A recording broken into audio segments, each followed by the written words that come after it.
peripheral freshening. The front end of the orthopedic guide is placed at the meniscal suture site.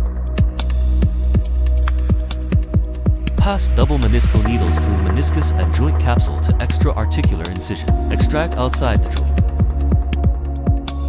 Puncture the second needle with vertical or horizontal mattress suture based on injury type.